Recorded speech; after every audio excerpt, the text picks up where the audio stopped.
buenos días, buenas tardes y buenas noches a toda la audiencia que nos escucha el día de hoy. Tenemos el gusto de tener como invitado a Ernesto Servigón, Head of Data and Analytics en Tienda Pago. ¿Cómo te encuentras, Ernesto? Muy bien, excelente. Gracias por la Qué invitación. bueno. Digo, para ir empezando, platícanos un poquito de quién es Tienda Pago, qué es lo que ustedes hacen para antes de empezar y ya platicar de todo este tema que tú estás haciendo desde dentro de la empresa. Claro, mira, te cuento. Tienda Pago es una fintech que está basada en dos países actualmente, en México y en Perú. Tenemos operaciones en esos dos países. Nosotros nos dedicamos a ofrecer diferentes servicios financieros a las tiendas de barrios, si lo queremos ver así, o a los changarros. Nos enfocamos mucho en el canal tradicional y lo que queremos es ayudar de cierta manera a la base de la pirámide a que ellos puedan mejorar su calidad de vida por mediante diferentes servicios que nosotros ofrecemos para que ellos puedan crecer en su negocio. Excelente. Digo, de aquí me vienen mis primeras preguntas, muy acorde a lo que tú estás trabajando, a todo lo que estás haciendo dentro de Tienda Pago, y es, ¿cómo está influyendo el tema de análisis de datos en esta toma de decisiones estratégicas en una empresa como la que son ustedes? Uy, muchísimo. Realmente, pues tratamos de que todas las áreas de negocio sean enfocadas a analítica, realmente. Entonces, tratamos de que mucho de la cultura del dato sea enfocada a que la gente pueda desarrollar capacidades de análisis y que la gente pueda tener acceso a los datos y con base en eso puedan realmente pues, resolver problemáticas que tenemos en el día a día, ¿no? Entonces, realmente sí tratamos de premiar mucho en este tema de la analítica en la organización. Tratamos de justamente tener todo el ecosistema de datos lo más limpio, gobernado posible, obviamente, para que la organización pues, pueda entender dónde estamos parados y cómo estamos parados en nuestro día a día y con base en eso poder desarrollar estrategias basadas en datos que nos permitan justamente pues, crecer y justamente ayudar a nuestros tenderos a que sigan creciendo, ¿no? ¿Y qué tipo de datos dentro de todo esto son los que consideran más valiosos, pues, para optimizar todo el tema de operaciones y servicios en Tienda Pago? Hay de todo, realmente. Yo creo que mucho de los datos de nuestros clientes son claves, obviamente. Eh, los comportamientos que ellos hacen a nivel transaccional, pues podemos decir que es como lo más clave, pero también los datos con los que se rodean, ¿no? Entonces, datos externos también funcionan mucho y realmente es algo que nosotros estamos tratando de impulsar mucho. Data pública existe realmente en diferentes organizaciones públicas, en los diferentes dos gobiernos que nosotros operamos, en donde nosotros operamos, y eso también nos sirve también para entender cómo se comportan nuestros clientes, ¿no? Eh, Creo que también es datos de experiencia del cliente, o sea, entender cómo se siente el cliente a través de unas encuestas de satisfacción, de encuestas de calidad del servicio. También todo eso nos ayuda a entender y cuando empezamos a correlacionar todo eso, pues empieza a salir los diferentes insights que necesitamos justamente entender para con eso, pues, poder tomar las mejores decisiones, al final de cuentas. Y dentro de esta empresa, ¿ustedes qué nuevas tecnologías también están aplicando o utilizando pues para facilitar ese tipo de trabajo? Que digo, sabemos que está de moda mucho el tema de inteligencia artificial, pero más allá de eso, sabemos que existen muchísimos softwares que se están implementando para el tema de analítica y todo el tema de data que se puede experimentar en una empresa como ustedes. No sé si tú tengas algunos ejemplos o algo que nos puedas platicar dentro de esto.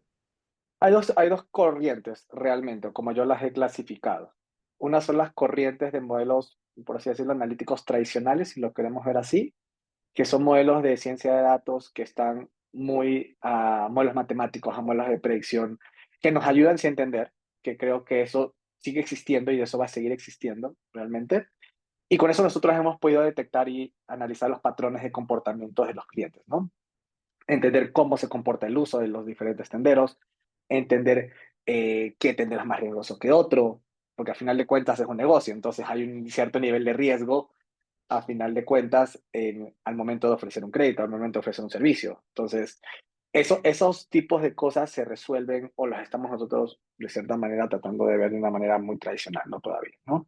Sin embargo, hay todo un ecosistema mucho más inteligencia artificial, como lo bien lo mencionas, y que realmente sí sirve y sí se utiliza, donde extendemos mucho más el contexto de entender ya pues, sentimientos y análisis de las personas, por ejemplo. en qué momento un tendero pues, no está muy de acuerdo con el servicio o algo le pasó en el camino, ¿no? Entonces ahí sí hay modelos ya mucho más sofisticados con los cuales nosotros tratamos de mejorar el, la experiencia, si lo queremos ver así. Entonces, hay otros modelos en los cuales estamos incursionando en la parte de lectura, detección de patrones, que hay muchas cosas en el mercado realmente. Entonces, creo que muy clave es ver si uno lo puede desarrollar internamente o ya existe algo que ya está creado y más bien poder habilitarlo.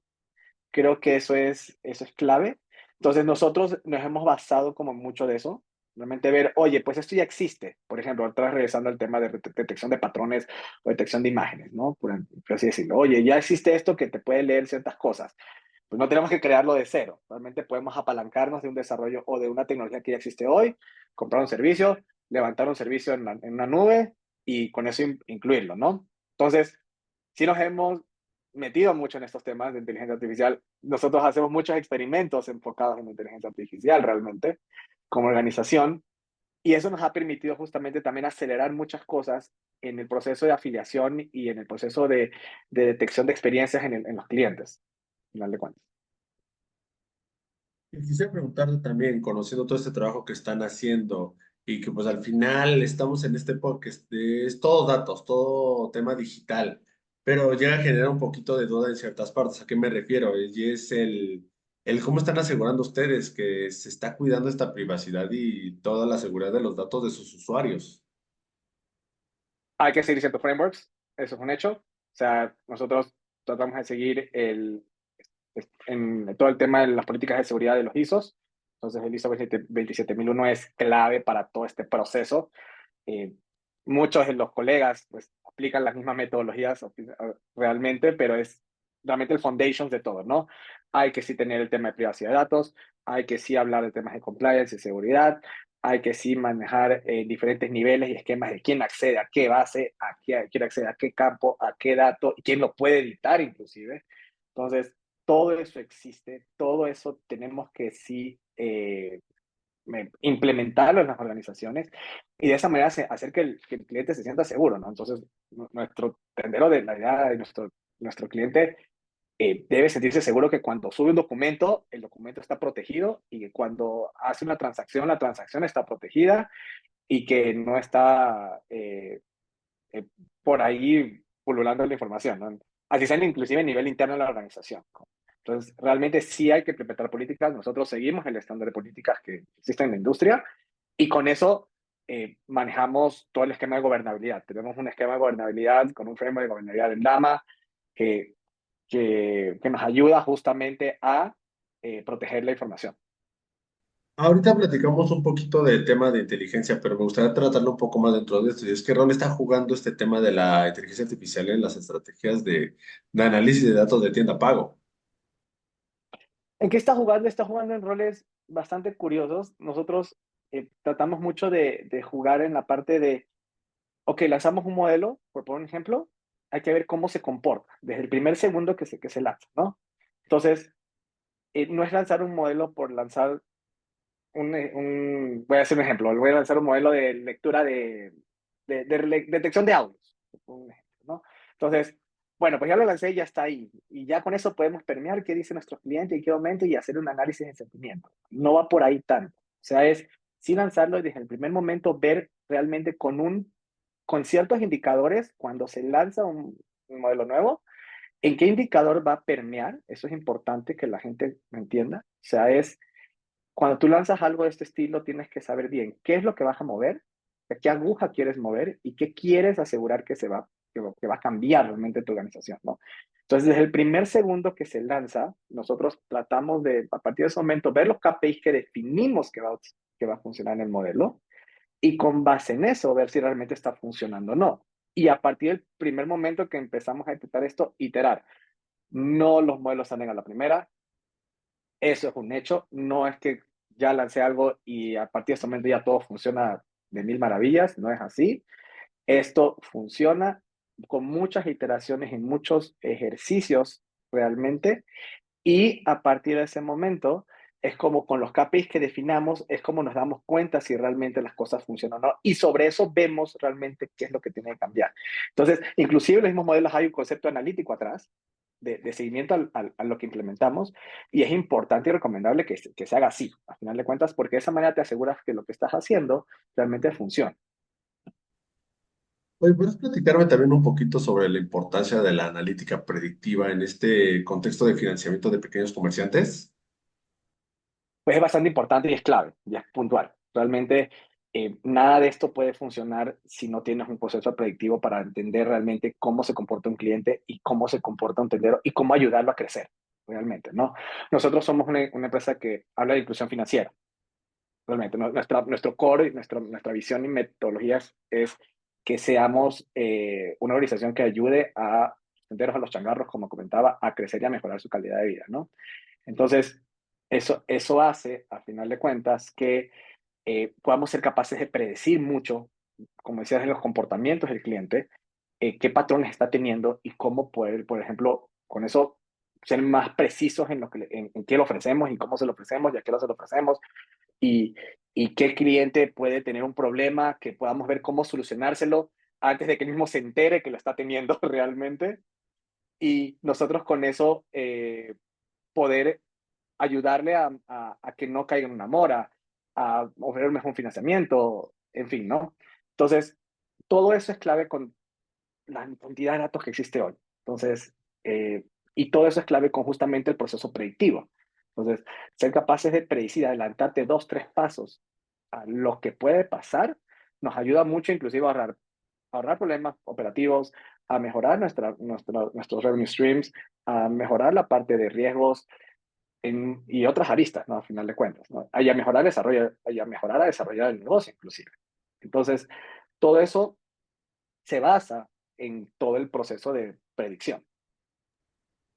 ¿Y cómo es que están ahorita en Tienda Pago manejando la escalabilidad, perdóname, y el rendimiento de su plataforma a medida que pues también está creciendo el número de usuarios?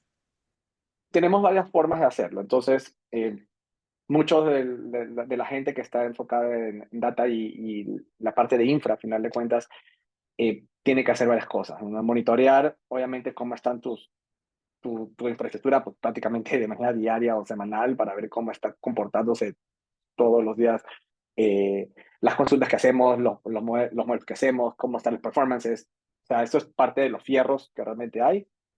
Eh, hay que manejar, pues, las personas que están en la nube, pues tenemos que tener nuestros ciertos procesos de escalabilidad en la nube, ver qué servicios están funcionando, qué servicios están mejorándose. Un equipo de DevOps que te ayude justamente a todo este proceso de escalabilidad y mantenimiento de la infra es clave. Nosotros tratamos justamente con eso, asegurarnos que nuestros procesos y nuestras performances funcionen bien. Y otra clave es la parte de monitoreo, ¿no? Entonces, existen herramientas en el mercado hoy en las cuales nosotros podemos, como personas enfocadas a data o las personas que llevamos justamente un equipo, una sección de toda la organización, asegurarnos que con esas herramientas de monitoreo veamos si hay procesos que se están deteniendo, si hay temas de latencia, si hay temas de degradación de algún modelo, cosas de ese estilo. Y justamente eso te la alertas. Entonces ya hay analíticas inclusive sobre monitoreos de infraestructuras, ¿no? Entonces, todo eso es clave y eso sí se debe implementar en las organizaciones para con eso eh, poder detectar posibles fallas y poder detectar en qué momento puedes cambiar un servicio por otro, en algún momento puedes decir, ¿sabes qué? Esto ya no está funcionando o esto se está degradando y esto hay que mejorarlo, ¿no? Un proceso que funciona hoy, pues no necesariamente va a funcionar igual de la misma manera en un mes. Y con la cantidad, como tú dices, la cantidad de información y data que estamos teniendo hoy, eso es claro. Entonces, tenemos que ser bien claves en escalar y no comprar, eso es importante, servicios o comprar cosas por comprarlas también. Hay que cuidar mucho el budget. Yo creo que justamente en nuestras posiciones tenemos que saber mucho de cuidar el budget y cuidar realmente qué cosas podemos, en qué momento escalarlas, en qué momento todavía aguantan un poquito más. Entonces, si hay que ser mucho de ojo crítico, de que si bien te lanzan una alerta, por ejemplo, de una degradación de algo, y te dicen, bueno, pues entonces cambiémosle el servicio y pongámosle hagámosle un upgrade, un upscale y pongámosle más potencia al modelo. No, pues tampoco es así. Quizás hay algo que se puede tunear realmente. Entonces, sí hay que revisar mucho antes de entrar a estos temas de, oye, pues voy a comprar algo nuevo porque pues ya está el trendy, ¿no? Pues sí, puedes hacerlo, pero mira bien tu roadmap y en tu implementación de lo que estás haciendo, qué cosas te pueden servir, qué cosas no te pueden servir y cuándo es clave migrarlo y cuándo es clave escalar realmente. Entonces hay que hacer un juego en ese sentido, ¿no?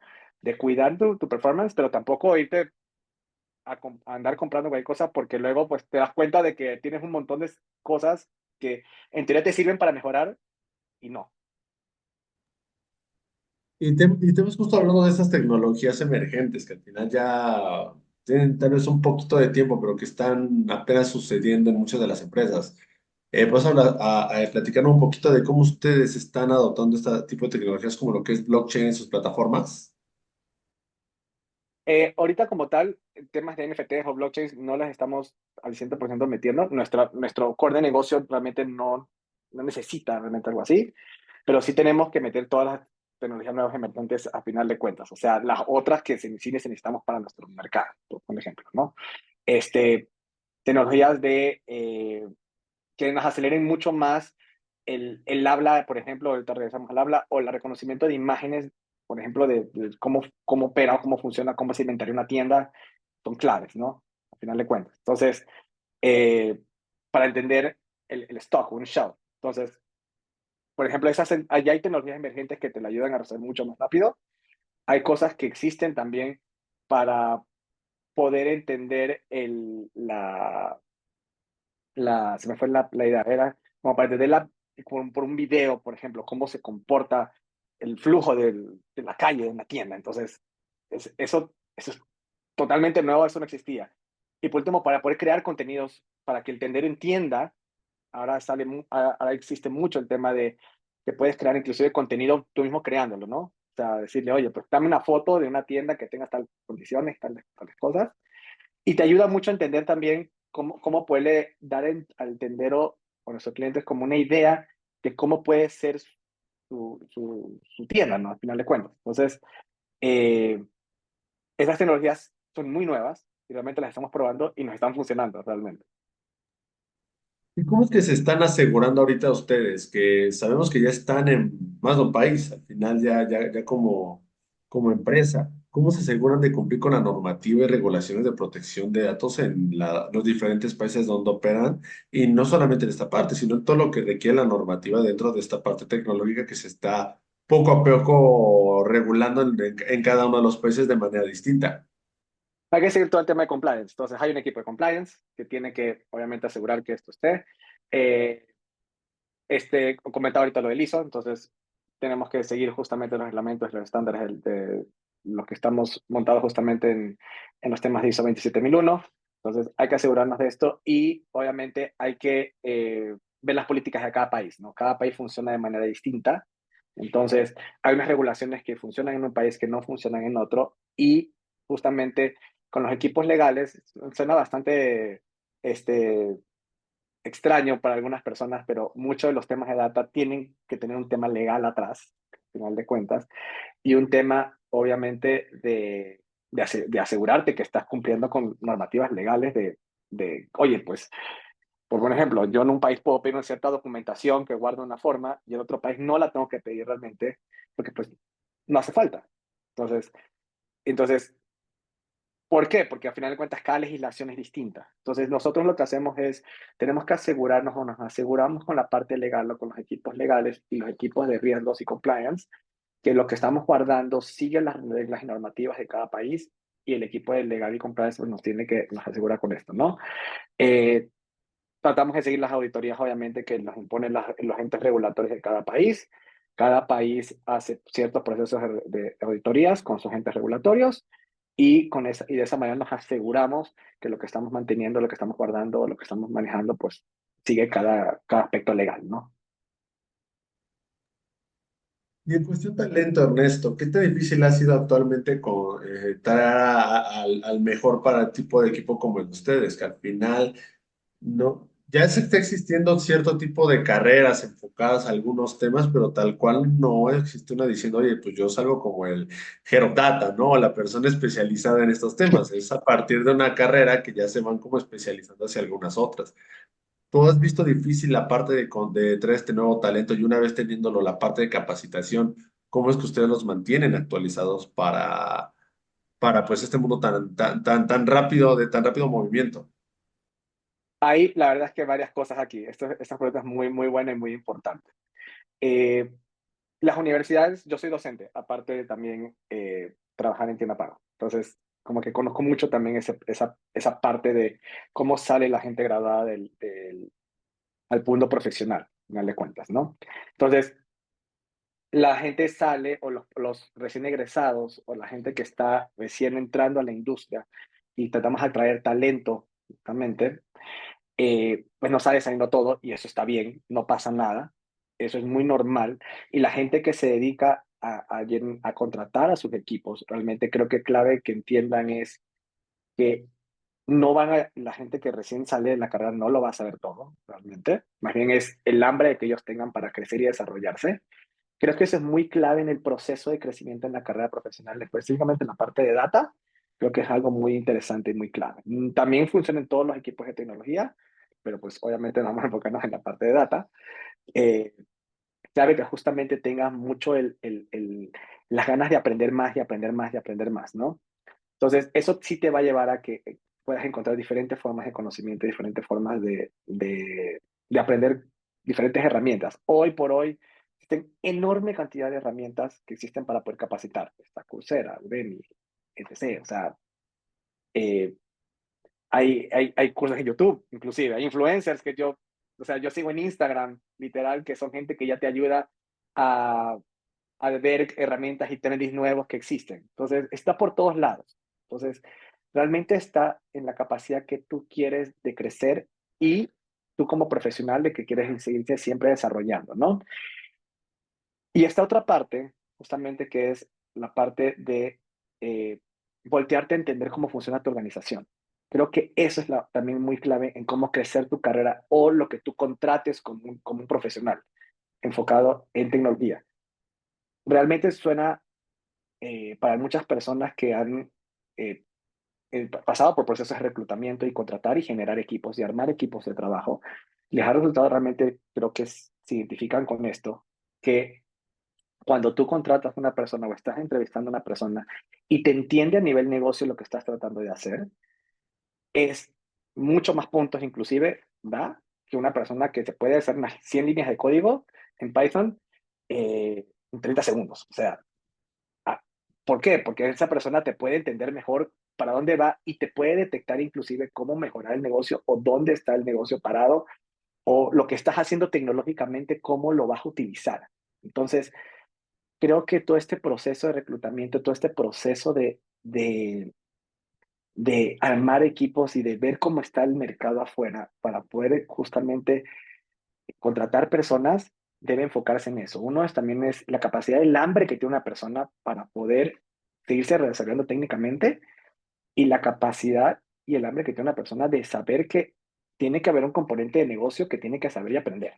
Realmente, si es así y tienes esas dos formas, no importa la tecnología que aprendas, no importa si estás en PySpark, si sabes hacer Databricks, si sabes hacer lo que sea, realmente, o sea, te va a ser muy fácil y vas a poder realmente escalar en la carrera. ¿Y tú qué recomiendas, Ernesto? ¿Recomiendas que utilicen tanto las empresas o este perfil tecnológico para poder estar en una constante capacitación? Digo, sabemos que hay miles y muchísimas, pero de tu lado, de las que utilizas, ¿cuáles recomiendas que has visto que son de mucha utilidad para estar en esta constante capacitación? Más por el área, que como lo mencionamos, es el área con más cambios o con más transformación que tiene. Ustedes no es una actualización que tengan que tener cada mes o cada 6 meses, es una actualización diaria de lo que está sucediendo en la industria. Sí, que suene sponsor, no, yo no patrocino a ninguna empresa de,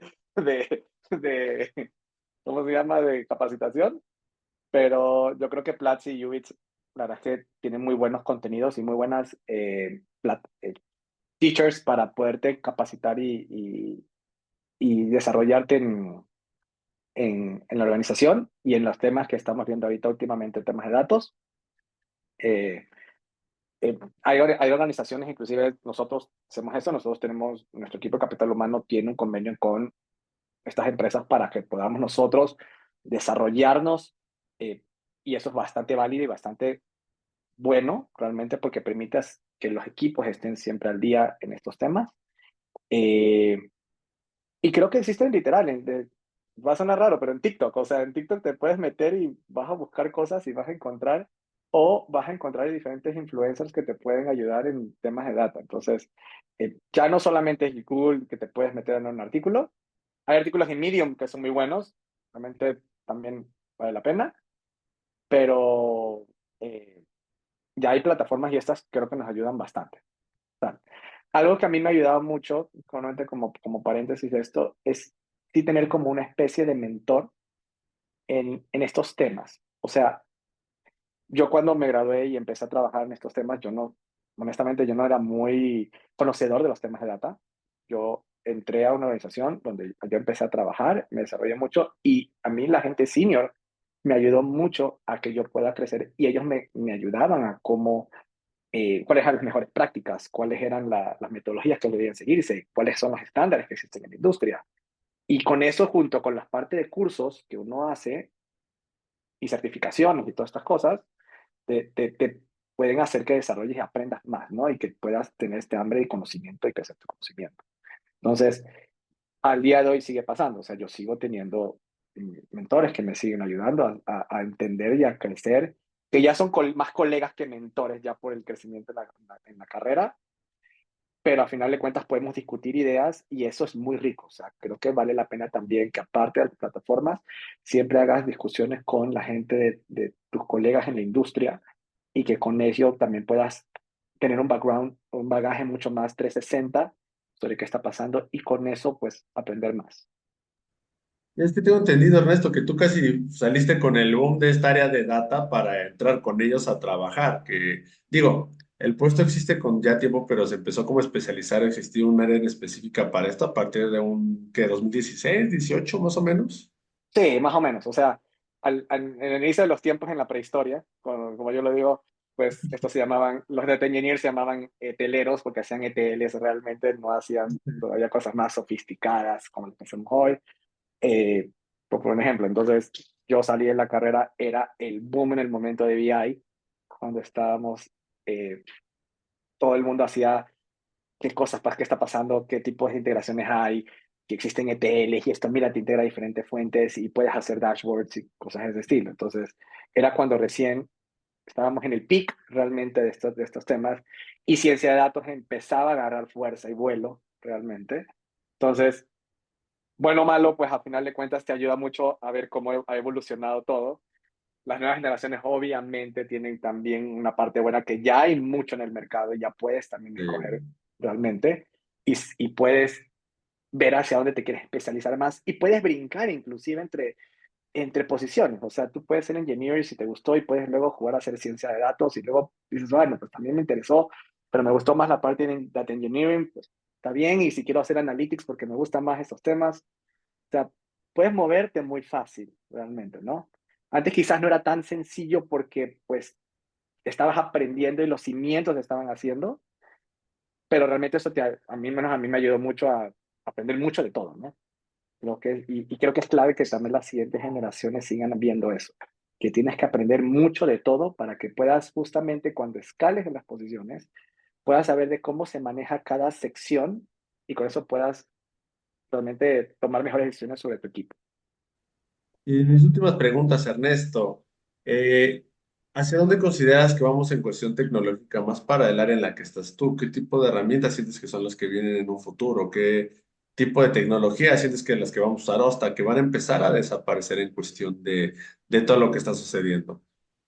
Yo creo que ya hay herramientas que te hacen query solas, entonces, literal, entonces no estoy diciendo que la gente no va a tener que aprender a hacer queries, obviamente, pero creo que mucho lo que vamos a empezar a hacer es, vamos a empezar a utilizar estas tecnologías de inteligencia artificial para que nos ayuden a mejorar nuestra productividad. Así como alguien ya hoy utiliza un chat GPT para hacer un copy para una aplicación y para meterlo en una parte de un flujo, igual acá. Entonces, ya acá ya puedes decirle, oye, dame una consulta que me haga esto, porque tengo este problema. O inclusive para las áreas de negocio, que es donde más se puede utilizar este tipo de cosas. Donde le puedes decir, dar un asistente a alguien en el que le digas, mira, aquí están las tablas por atrás, tú solo dile, quiero entender este número y punto lo da, ¿no? Entonces, creo que muchas tecnologías que van a empezar a surgir y van a empezar a existir ya son aquellas que te van a mejorar la capacidad de análisis de datos, más allá de que solo te lo hagan, sino también ayudarte a entender realmente qué está pasando y que te den los insights, justamente también, que te ayuden como un partner a darte insights sobre qué está pasando en tu organización y van a estar incrustadas en todas las capas, o sea, van a estar incrustadas en las capas de hacer una consulta, en las capas de los tableros, hoy ya existen, creo, inclusive herramientas donde hay bots que ya entienden un dashboard o te hacen un dashboard solito, o sea, realmente tú no tienes que hacer nada. Y tú solamente con eso puedes jugar y empezar a montar esto, ¿no? ¿Qué va a empezar a desaparecer? Pues obviamente las cosas que no tienen tanta, más bien, que no tienen tanta facilidad de integrarse entre sí. Vivimos en un mundo muy integrado, entonces cosas que sean muy difíciles entre si quiero conectar o extraer datos de mi sistema de call center con el sistema de experiencia, con estas cosas. Eh, si hay un sistema que dice, oye, es que yo no estoy tan fácil de integrar, muy probablemente o tienes que rediseñar tu producto o hay algo que va a pasar, pero lo más probable es que eso empiece a tender a desaparecer. Eh, sistemas que hoy por hoy todavía tengan, no demeritando a los sistemas on-premise, porque los sistemas on-premise hoy todavía funcionan y funcionan bien, pero sistemas on-premise que quizás tengan temas de procesamiento o temas de lentitud. Si no los escalas, si no los cambias, posiblemente ahí vaya algo que va a empezar a montar, ¿no? Eh, sin embargo, creo que, repito, otra vez, mucho también dependerá de el pipeline donde te quieras hacer y cuándo quieres implementar qué sistema, ¿no? Y eventualmente eh, eso te puede ayudar también en tu transición tecnológica. Pues Ernesto, te agradezco por esta información que nos has dado, que seguro a muchos líderes y personas les va a funcionar para sus proyectos actuales, lo que están llevando. Esa parte que mencionas de que sí, cualquier empresa ahorita de tecnología que no sepa cómo integrarse o no esté en esta parte de integración, no queremos sonar pesimistas, pero que seguramente van a desaparecer por el motivo que mencionas. Así que es bueno que empiecen a tomar esa iniciativa de hacer los cambios necesarios en ese tipo de empresas. Y Ernesto, pues muchas gracias por el espacio que nos brindaste también hoy para poder realizar esta entrevista. No, gracias a ustedes, muchas gracias por la invitación. A ti, pues digo, también a nuestra audiencia, les agradecemos mucho por el espacio y haber estado aquí conectado con nosotros. Les deseamos una excelente tarde. Hasta luego.